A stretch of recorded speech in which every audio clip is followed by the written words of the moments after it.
우리 기독교는 부활의 종교요, 생명의 종교입니다. 왜냐하면 하나님 아들 예수님께서 대속의 제물로 죽으셨다가 3일 만에 부활하셨기 때문입니다. 천지 창조 이래 죽음의 권세를 이기고 무덤 문을 열고 살아나신 분은 오직 하나님의 아들 예수님밖에 없습니다. 예수님의 부활은 우리 인류 역사의 최대 사건입니다. 그래서 예수님의 탄생을 기점으로 해서 주전 나누고 있습니다. 단기석이 나누고 있습니다. 우리 인간의 궁극적인 문제는 죽음입니다. 인간의 가장 무서운 적, 바로 죽음입니다. 그 사람이 죽음을 다 두려워합니다. 근데 예수님께서 부활하심으로 말미암아 인간의 죽음의 문제를 해결해 주셨습니다. 예수님께서 부활하셨기 때문에 우리에게도 부활의 소망이 있는 줄 믿으시기 바랍니다. 할렐루야. 고린도전서 15장 19절 말씀에 보면 만일 그리스도 안에서 우리의 바라는 것이 다만 이생뿐이면 모든 사람 가운데 우리가 더욱 불쌍한 자리라고 말씀하고 있습니다. 여전히 20절 말씀에 그러나 이제 그리스도께서 죽은 자 가운데서 다시 살아 잠자는 자들의 첫 열매가 되셨도다라고 말씀하고 있습니다. 나무의 열매를 열리기 시작할 때 첫 번째 열린 그 열매를 보면서 야, 이제 열매가 계속 달리겠구나 이런 생각을 합니다.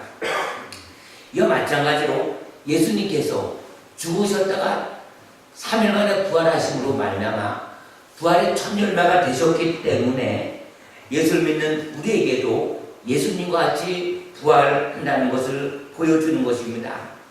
사람은 예수를 믿든지 믿지 않든지 반드시 한번 부활합니다.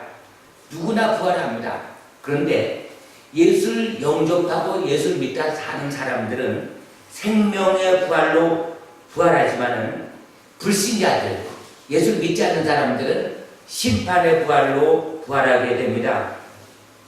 요한복음 11장 25절 말씀에 보면 나는 부활이요 생명이니 나를 믿는 자는 죽어도 살겠고 무릇 살아서 나를 믿는 자는 영원히 죽지 아니하리니 이것을 내가 믿느냐.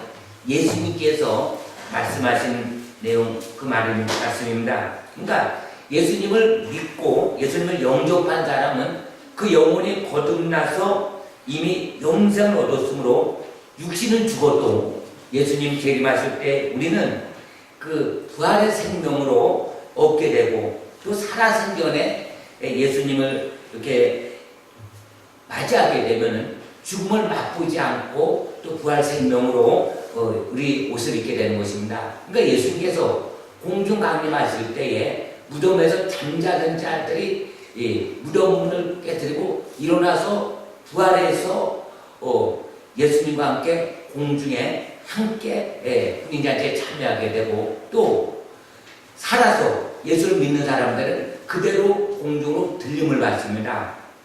그래서 예수님 오시기 전에 구약 성경에 보면은 엘리야가 들림을 받은 것을 볼 수 있습니다. 하늘에서 불말과 불병과 양쪽에 호위하고 이렇게 하늘로 이렇게 들림받아 올라가는데 그때 이제 옷이 이렇게 땅바닥에 떨어지는 것을 볼 수가 있습니다. 그러니까 이미 몸이 부활체로 변화된 것을 구약에서는 예표로 보여주고 있습니다. 또한 요한복음 5장 28절 29절 말씀에 보면 무덤 속에 있는 자가 다 그의 음성을 들을 때가 오나니 선한 일을 행한 자는 생명의 부활로 악한 일을 행한 자는 심판의 부활로 나오리라. 그러니까 여기서 선한 일을 행한 자는 생명의 부활로 나온다는데 선한 일을 한다는 것이 하나님 보시기에 선한 것을 의미하지 사람 보기에 선한 것을 말하는 것이 아닙니다. 하나님 보시기에 선하다고 하는 것은 내가 죄임을 깨닫고 내가 회개하고 예수님을 나의 구주로 모시고 사는 것, 이것이 하나님 보시기에 선입니다. 근데 예수를 믿지 않고 자연인 그대로 착한 일을 좀 했다는 것은 내가 누더기 옷을 떨어진 것을 기어 입은 거나 마찬가지입니다. 사람이 거듭난다고 하는 것은 새로 태어난다고 하는 것은 내가 예수님을 영접할 때 하나님의 영, 예수의 영, 성령께서 내 안에 들어오셔서 우리는 영적으로 새로운 존재가 되는 것을 말씀하고 있습니다. 사랑하는 성도 여러분, 사람은 누구나 반드시 하나의 선택을 해야 됩니다. 근데 그 선택은 내가 한다고 해서 되는 것이 아니라, 물론 내가 해야 되지만 그냥 내가 해도 안 해도 좋든 안 좋든 갈려지게끔 되어 있습니다. 그러니까 예수 믿고 생명의 부활에 참여하여 영원한 천국에 살든가 아니면은 예수를 믿지 않든가, 예수 믿다 포기한다든가, 그래서 심판의 부활로도 지옥에서 영원한 마귀와 더불어 고통을 당하든지 둘 중에 하나를 우리는 선택하거나 갈 수밖에 없는 그런 우리는 불쌍한 존재입니다. 그래서 하나님께서 우리를 구원하시기 위해서 죄가 하나도 없인 하나님의 아들 품속에 꺼내신 독생자 예수님을 이 땅에 천유의 몸인 마리아의 몸을 빌어서 잉태케 해서 성령으로 잉태케 하서 사람으로 오신 분이 바로 예수님이십니다. 오직 예수 그리스도 외에는 구원을 주신 다른 이름을 하나님께서 우리에게 주신 일이 없는 것입니다. 그래서 예수를 믿는 우리 기독교 외에 다른 종교, 그들은 생명 없는 그냥 종교 다니는 거예요. 그들도 열심히 노력합니다. 애를 씁니다. 선한 일을 많이 합니다. 그러나 불쌍합니다. 왜냐하면 그들은 사람이 만든 종교를 믿기 때문에 사람이 만든 종교로는 사람을 구원할 수가 없습니다. 지난번에도 말씀했듯이 죄인이 죄인을 구원할 수가 없습니다. 예수 그리스도의 모든 종교의 창시자들은 사람이기 때문에, 죄인이기 때문에 무덤이 있습니다. 그러나 예수님만이 부활하신 빈 무덤입니다. 예수님만이 부활하셔서 승천하셨습니다. 예수님의 부활을 목격한 증인들에 의해서, 제자들에 의해서 세워진 것이 바로 기독교라는 사실입니다. 할렐루야. 그래서 예수님께서 부활하셔서 부활의 첫 열매가 되어 주셨기 때문에 인간의 가장 큰 고통인 공포의 대상인 죽음의 문제가 해결되는 것입니다. 그러므로 우리의 가장 큰 소원인 영생과 부활을 우리는 얻게 된 것입니다.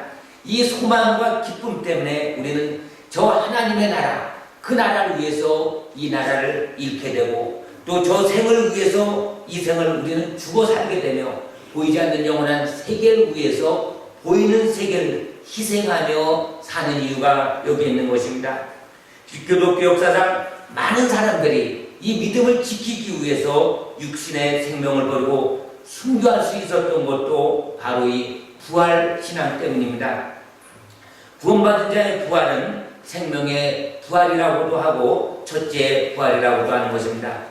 요한계시록 20장 6절 말씀에 보면 이 첫째 부활에 참여한 자들은 복이 있고 거룩하도다. 둘째 사망이 그들을 다스리는 권세가 없고 도리어 그들이 하나님과 그리스도의 제사장이 되어 천년 동안 그리스도와 더불어 왕노를 하리라. 또한 20장 11절 말씀에 보면 또 내가 크고 흰 보좌와 그의 앉으신 자를 보니 땅과 하늘이 그 앞에서 피하여 간덕더라. 또 내가 보니 죽은 자들이 물론 대사하고 그 보좌 앞에 섰는데 책들이 펴있고 또 다른 책이 펴졌으니 곧 생명책이라. 죽은 자들이 자기의 행위에 따라 책들에 기록된 대로 심판을 받으니 바다가 그 가운데서 죽은 자들 내어주매 각 사람이 자기 행위대로 심판을 받고 사망과 음부도 불못에 던지우니 이것은 둘째 사망 곧 불못이라. 누구든지 생명책에 기록되지 못한 자는 불못에 던지우더라. 이 얼마나 두렵고 떨리는 말씀입니까? 이 말씀은 2000년 전에 사도 요한이 밤모섬에 유배지를 갑니다. 예수 믿는다고 핍박받고 막 잡아 죽이는 그런 시대에 이 사도 요한이 밤모섬에 가서 환상을 보고 하나님께서 주신 그 계시를 본 겁니다. 마지막 시대 때를 봤는데 죽은 자들이 부활하게 되는데 심판의 부활로 나오는데 백보자 심판인데 바다가 그 가운데 죽은 자를 다 내어준다는 것입니다. 그러니까 예수를 믿지 않고 죽은 불신자들은 그 영혼은 불교 용어로 저승이라고도 합니다. 음부라고도 합니다. 대기소 그 음부지옥에 이렇게 있는데, 영혼은 음부지옥에 있는데 몸은 우리가 무덤에 묻히죠. 산에 이제 무덤에 묻히죠. 그러면 세월이 지난다. 그것이 썩고 썩어서 이것이 이제 다 사람 몸이 이제 완전 가루가 돼서 그것이 이제 비가 오고 장마죠. 흘러 가장 낮은 곳이 어디죠? 바다로 이렇게 깊게 흘러가서 결국 쌓입니다. 산골짜기에 그 조그만 물 한 방울이 흘러 시냇물이 되고 강물이 되고 바다에 흘러가는 것처럼 삶의 모든 원소들도 흘러 바닷속으로 쌓이게 될 때에 결국은 그 바다가 사망과 음부 그 가운데서 죽은 자들 내어주며 그것이 이제 결국은 어디가 불신자들은 행위대로 심판을 받습니다. 행위책에 기록된 대로 심판을 받습니다. 하나님은 사랑의 하나님이시지만 공의 하나님이십니다. 그렇기 때문에 우리가 천국에 들어가기 위해서는 이 땅에 사는 동안 생각나는 모든 것을 회개밖에 없습니다. 회개할 때 예수 보혈의 피로 회개할 때 앉아서 용서해 주셔요. 왜 용서를 해 주냐? 우리의 모든 죄값을 예수님께서 십자가에서 이미 치르셨기 때문에 그 보혈의 피공로 의자요 믿음으로 회개할 때 용서를 해 주시고 또 다시는 우리가 그런 죄를 짓지 말아야 되고 그런 죄를 지을 때마다 또 우리가 하나님 잘못했습니다 깨닫게 되고 뉘우치고 회개할 때 그때서야 우리의 삶이 변화가 되는 거예요. 그래서 우리는 자나깨나 예수님의 보혈의 피, 예수님의 이름을 우리는 내 마음속에 간직해야 됩니다. 우리가 교회에 다녀도 그 마음속에 예수님 없이, 예수님의 생명 없이, 하나님의 말씀 없이 그냥 교회 왔다 갔다 하면은 1년, 3년, 5년 아무리 다녀도 그 안에 예수님이 없다면 이것은 그 안에 다른 것이 들어와 있다면 이것은 종교행위라고 하는 것입니다. 그렇기 때문에 오늘도 말씀과 같이 여기 행위록책에 기록된 대로 불신자들은 다 심판을 받습니다. 그러나 우리는 예수 믿는 사람들은 이 땅에 사는 동안 우리가 잘못된 것이 있다면 하나님께서 징계를 받습니다. 할렐루야. 징계가 너무 감사한 겁니다. 만약 우리가 죄를 짓고도 징계를 받지 않으면 이것은 사생아, 버리운 자입니다. 그래서 예수 믿는 사람들이 어떻게 보면 예수 믿는데 더 어려움이 와요. 병도 자주 올 수 있고 사업도 망할 수도 있고 막 문제가 생길 수도 있어요. 그럼에도 불구하고 우리는 하나님께서 우리가 함께 하시는 그 믿음을 가지고 예수 이름을 부르며 나갈 때 하나님께서 그 사망의 음침한 골짜기를 벗어나게 하시고 시험을 당하나 하나님께서 피할 길을 주시고 또 우리를 정같이 다듬어서 정말 믿음의 사람으로 하나님께서 우리를 만들어 가십니다. 할렐루야. 이 안에서 우리는 늘 이기는 자 되시길 바랍니다. 힘들고 어렵다 우리가 절망과 좌절하는 것이 아니라 우리는 어차피 사람은 한 번 죽으면 한 번 좀 끝인데 그 반드시 심판이 있는데 그러나 우리에게는 그 외 심판이 없고 이 땅에서 이미 받았기 때문에 받고 있기 때문에 그 우리에게는 이미 죽게 되면 그 영혼은 낙원에가 있고 몸은 흙으로 돌아가지만 그러나 주께서 오신 날 우리는 부활체로 변화된다는 것입니다. 이 믿음 갖고 우리가 살아야지 이 땅을 살아가는 동안 어려움이 들어와도 우리는 시험 들지 않습니다. 그럼 우리가 어떻게 해야 첫째 부활을 얻게 됩니까? 다 아는 말씀이지만 다시 한번 정리할 때에 우리가 요한복음 5장 24절에 보면 내 말을 듣고 또 나 보내신 이를 믿는 자는 영생을 얻었고 심판에 이르지 아니하나니 사망에서 생명으로 옮겼느니라. 내 말을 듣고 또 나 보내신 이를 믿는 자, 내 말은 뭐죠? 예수님의 말씀을 듣고 또 예수님을 보내신 하나님을 믿는 자는 영생을 얻었고 심판에 이르지 아니한다 그랬습니다. 할렐루야. 그래서 예수 믿는 사람들이 고난이 닥치는 것이 뭡니까? 어려움이 닥치는 것이 무엇입니까? 징계를 받는 것이 뭡니까? 바로 우리는 이미 부활체로 변화될 때에 그때 심판이 없는 겁니다. 좋은 것만 우리에게 펼쳐진 것입니다. 그때 주님께서 우리에게 이 땅에서 주 위에서 참고 견디면서 흘린 눈물을 씻어주는 것입니다. 우리가 예수님의 말씀을 듣고 복음의 말씀을 듣고 예수를 믿는 자는 이미 영생을 얻은 자들이며 당연히 생명책의 이름이 기록된 사람들이고 또한 심판을 받지도 않고 둘째 사망, 즉 지옥의 형벌을 받지 않는다는 것입니다. 요한복음 5장 25절 말씀에 보면 진실로 너희에게 이르노니 죽은 자들이 하나님의 아들의 음성을 들을 때가 오나니 곧 이때라 듣는 자는 살아나리라. 그러니까 우리는 에베소서 2장 1절에 보면 너희 허물과 죽었던 너희를 살리셨으니 이것은 뭐냐? 영적으로 하나님과의 관계가 단절이 되었는데 우리가 예수의 복음을 듣고 정말 예수님을 나의 구주로 영접하게 될 때에 또 예수님의 그 말씀을 들을 때, 그 음성을 들을 때 우리 영혼은 살아나서 생명책에 이름이 기록되는 것입니다. 아이가 출생할 때 호적에 이름이 등재되는 것이에요. 이것이 바로 첫째 부활을 얻게 되는 것입니다. 그러나 참 살았을 때 예수님의 말씀, 하나님의 이 복음 듣지 아니하면 우리는 심판할 때 주님의 음성을 듣게 되는데 그때 이미 늦은 것입니다. 그때는 이미 둘째 부활을 얻어서 그것을 심판의 부활을 얻어서 제 대가, 제 심판을 받고 둘째 사망, 곧 불못에 던지게 되는 것입니다. 그래서 많은 구원받은 하나님의 자녀들, 구원받은 백성들, 이 진리를 믿는 사람들이 불모지에 가서 선교소를 가서 일평생 헌신하는 것이 뭐냐?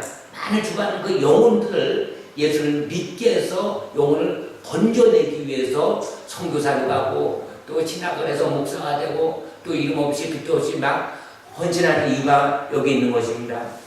사랑하는 성도 여러분, 우리가 첫째 부활에 참여하게 하려면 우리를 죄를 대속하신 예수님을 영접해야 됩니다. 다 아는 말씀이지만 우리는 자꾸 하나님의 말씀을 자꾸 외워야 됩니다. 그래서 남에게 전도할 때도 이 말씀으로 또 전도할 수가 있습니다. 요한복음 1장 12절 말씀에 영접하는 자, 곧 그 이름을 믿는 자들에게는 하나님의 자녀되는 권세를 주셨으니, 그러니까 예수님을 영접하면은 우리는 하나님의 자녀되는 그 권세를 하나님께서 주신다라고 하는 그 약속, 성경 말씀, 그것을 믿는 것입니다. 그래서 예수님을 영접할 때에 예수님이 내 안에 계심을 믿고 예수님을 바라봐야 됩니다. 또한 요한복음 3장 36절에 아들을 믿는 자는 영생이 있고 아들 순종치 아니하는 자는 영생을 보지 못하고 도리어 하나님의 진노가 그에 머물러 있느니라. 그러니까 아들은 예수님을 믿는 자는 영생이 있고 그 예수님을 믿지 않고 순종하지 않는 자는 하나님의 진노가 그에 머물러 있다는 것입니다. 또한 요한복음 5장 24절에 내 말을 듣고 또 나 보내신 이를 믿는 자는 영생을 얻고 심판에 이르지 아니하나니 사망에서 생명으로 옮겼느니라. 또한 요한복음 6장에 보면 예수님께서 오병이의 사건을 일으키십니다. 그것은 뭐냐면 물고기 2마리와 보리떡 5개로 남자수, 장정수 그 5,000명 먹고 남습니다. 근데 거기 여자들 포함하고 어린애들 포함하고 노인들 포함하면 한 2만 명이 된다. 근데 2만 명이 광야에서 들에서 먹을 것이 없을 때에 어린 소년 하나가 예수님께 가지고 온 보리떡 5개와 물고기 2마리로 5,000명이나 되는, 그러니까 여자가 다 포함하고 어린애까지 포함하면 한 2만 명 되는 숫자가 그것을 다 먹고도 12방주리가 남은 것입니다. 이런 기적을 예수님께서 베푸셨습니다. 그렇게 될 때 이제 예수님께서 또 기적을 일으키실까 하고 막 몰려듭니다. 그것은 육신의 양식을 얻어먹기 위해서 예수님을 막 임금으로 세우려고 할 때 예수님께서 이렇게 말씀합니다. 나는 썩는 양식을 주러 온 것이 아니라 영생의 떡을 주러 왔는데 내가 곧 영생의 떡이라고 말씀하고 있습니다. 그렇게 될 때 그들이 묻습니다. 우리가 어떻게 하여야 이제 하나님의 일을 하오리까? 즉 무슨 일을 해야 영생을 얻을 수 있을까? 이렇게 말씀을 이렇게 물을 때에 예수님께서 이렇게 대답하십니다. 하나님의 보내신 자를 믿는 것이 하나님의 일이니라. 그러니까 하나님의 보내신 자, 천국에 계시다가 사시다가 이 땅에 오신 분은 하나님의 아들 예수님밖에 없습니다. 그 예수님을 믿는 것이 하나님의 일이라고 말씀하고 있습니다. 또한 요한복음 3장 16절에 하나님이 세상을 이처럼 사랑하사 독생자를 줬으니 누든지 저를 믿으면 멸망치 않고 영생을 얻게 하려 합니다.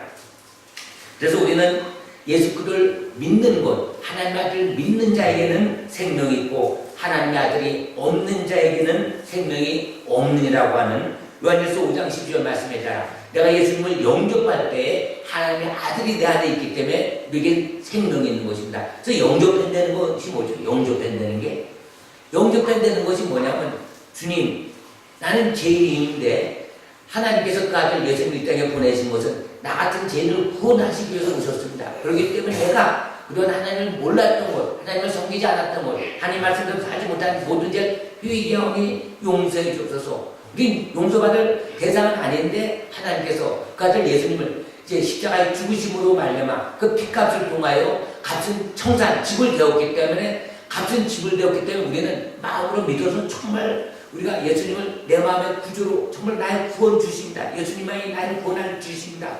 그래서 내 안에 들어오시길 간절히 원합니다. 사모하며 기도할 때에 하나님의 영, 성령께서 이 땅에 강림하셔서 우주, 마음을 어디든지 편만하시기 때문에 하나님은 전능하신 분이기 때문에 우리의 그 간절한 기도를 드리고 들으시고 내 안에 들어오셔서 우리를 구원해 주십니다. 할렐루야.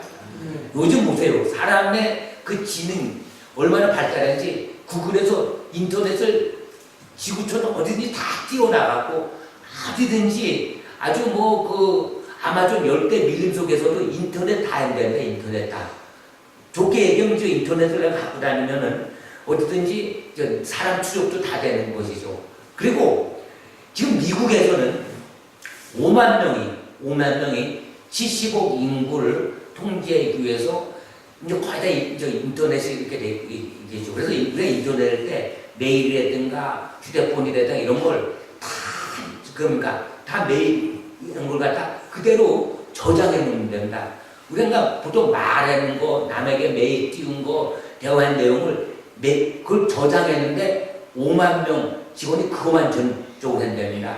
그래서 앞으로 짐승정부가 들어설 때 예수를 진짜 믿는 사람, 정말로 순교각으로 오직 성경 말씀대로 짐승의 교를 받지 않고 말씀대로 순종하며 사는 사람들 잡아내기 위해서 이것이 이렇게 그들이 전 세계 사람을 통제하기 위해서 그런 일을 벌어진 걸 시작 단계로 보게 됩니다. 그러니까 사람도 이렇게 전 인구를 통제하기 위해서 그런 일을 하는데 전능하신 하나님께서 우리의 안고 일어서고 생각하고 마음 생각하지 다 하나님께서는 아시는 거예요.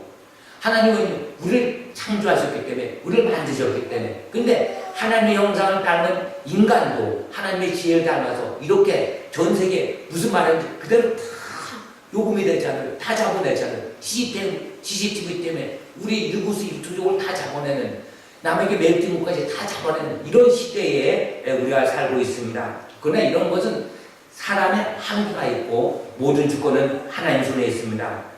그래서 우리가 이제 부활하게 되면 그러면 어떤 몸으로 부활할 것인가? 바로 예수님께서 3일 만에 부활하셨던 그 신령한 몸으로 부활됩니다. 할렐루야. 고린도전서 15장 42절 44절 말씀에 죽은 자의 부활도 이와 같으니 썩을 것으로 신고 썩지 아니할 것으로 다시 살며 욕된 것으로 신고 영광스러운 것으로 다시 살며 약한 것으로 신고 강한 것으로 다시 살며 육의 몸으로 신고 신령한 몸으로 다시 사나니 육의 몸이 있은직도 신령한 몸이 있느니라. 빌립보서 3장 21절 말씀에 우리의 낮은 몸을 자기 영광의 몸의 형체와 같이 변케 하시리라. 그러니까 예수님께서 또한 부활하셨을 때 제자들이 두렵고 떨리면서 문을 닫고 모여질 때 예수님께서 스르르게 나타나신 것입니다. 공간을 초월해서 나타나신 것입니다. 그리고 내 손과 발을 만져보라고 말씀하셨습니다. 그때 도마가 예수님의 그 손, 그 허리, 창자국을 내가 만져보지 않고 예수님 부활하신 걸 못 믿고 갈 때 예수님께서 직접 만져보시라고 한 것입니다. 그러니까 영은 뼈와 살이 없으되 부활체의 몸은 뼈와 살이 있는 것입니다. 또한 예수님께서 디베랴 배락교에 나타나셔서 생선 조만 함께 드신 것처럼 무엇을 먹을 수 있는 몸입니다. 그런데 그 몸이 부활체의 그 몸입니다. 누가복음 24장 39절에 보면 내 손과 발을 보고 나인 줄 알라. 또 나를 만져보라. 영은 살과 뼈가 없으되 너희 보는 것과 같이 나는 있느니라. 그래서 예수님께서 부활의 첫 열매이기 때문에 우리도 예수님 같이 신령한 몸으로 부활되는 것입니다. 또한 부활체의 몸은 이사야 65장 24절에 그들이 부르기 전에 내가 응답하겠고 그들의 말을 마치기 전에 내가 들을 것이며 그러니까 부활체의 몸은 신령한 몸이 되어서 하늘에 속한 그런 형상의 몸을 입게 되는 것입니다. 고린도전서 15장 47절 말씀에 보면 첫사람은 땅에서 났으니 흙에 속한 자이거니와 둘째 사람은 하늘에서 나셨느니라. 무릇 흙에 속한 자는 저 흙에 속한 자들과 같고 무릇 하늘에 속한 자는 저 하늘에 속한 자들과 같으니 우리가 흙에 속한 자의 형상을 입은 것 같이 또한 하늘에 속한 자의 형상을 입으리라. 할렐루야. 그리고 또 부활체의 몸은 빛이 납니다. 태양과 같이 빛을 발하는 눈부신 몸을 갖게 됩니다. 뜨거움은 없죠. 우리가 뭐 빛난다 해서 뜨거움은 이제 부활체 몸으로 서로 만나지도 못하죠. 뜨겁게 돼. 뜨거움은 없고 빛이 나는 것입니다. 마태복음 13장 43절에 그때 의인들은 자기 아버지 날에서 해와 같이 빛나리라. 다니엘 12장 3절에 지혜 있는 자는 궁창의 빛과 같이 빛날 것이요. 마태복음 17장 2절에 보면 예수께서 변화산 사건을 통해서 변형된 빛나는 모습, 그러니까 그 얼굴에 광채가 있었던 그런 모습으로 우리가 변화됩니다. 또한 마태복음 22장 30절 말씀해 보면 부활 때에는 장가도 아니가고 집도 아니가고 하늘의 천사들과 같으니라. 또 고린도전서 15장 41절 42절에 보면 해의 영광도 다르며 달의 영광도 다르며 별의 영광도 다른데 별과 별의 영광도 다르도다. 죽은 자의 부활도 이와 같으니. 그러니까 우리가 십자가의 공로로 구원받은 성도들은 하늘에서 누리는 그 영광은 우리가 이 땅에 사는 동안 행한 일과 공적에 따라서 부활한 몸의 영광이 다르다는 겁니다. 해와 별과 달의 그 영광이 다르듯이 그렇게 비유하는 것입니다. 그러니까 전기불도 30쪽이 있고 60쪽이 있고 100쪽이 있듯이 우리가 이 땅에 정말 하나님의 말씀에 따라 순종하고 거룩하게 살고 많은 선한 일을 많이 행한 자, 많은 상급이 있다 그랬습니다. 면류관이 있다 그랬습니다. 그런데 그 부활에 실려온 몸의 영광이 해같이 빛나는데 그 빛나는 정도가 다 다르다고 하는 것입니다. 그래서 우리는 부활체의 그 몸을 가지고 우리는 영원히 살기 때문에 우리가 예수 믿고 또 거룩한 주일 하나님께 예배를 드리고 하나님을 찬양을 하고 또 죽음이 당장 내 앞에 닥쳐온다 하더라도 우리는 부활의 영광이 참여하는 신령한 형체의 몸으로 부활체의 몸으로 있기 때문에 우리는 할렐루야 찬송하며 갈 수가 있는 것입니다. 얼마 전에도 어느 그 집사님 돌아왔을 때 제가 이제 가봤더니 그 큰아들은 그 목사, 선교사고 둘째 아들은 의사고 셋째는 다 믿는 가정이에요. 아주 우는 소리가 하나도 없고 그냥 찬송가 들어놓고 할렐루야. 왜냐면 다시 만날 그날 바라보며 소망 가운데 사는 것이고 또 이 땅에 사는 동안 그 암으로 너무 고통받다가 이제 돌아가셨는데 이 땅에 그 고통은 이제 잠시 지나고 난 뒤에 영원한 하나님 품에 안식되었다가 주님 오시는 날 무덤에 잠자는 자는 무덤에서 열리면서 부활의 영광이 참여하게 되고 살아서 우리가 주님을 영접하게 될 때 우리도 부활체 몸으로 변화되는 것입니다. 이 믿음 갖고 우리는 이 땅에서 어떤 어려움도 견디며 이기며 승리하는 성도 되시길 주님의 이름으로 축원합니다. 다 같이 기도드리겠습니다.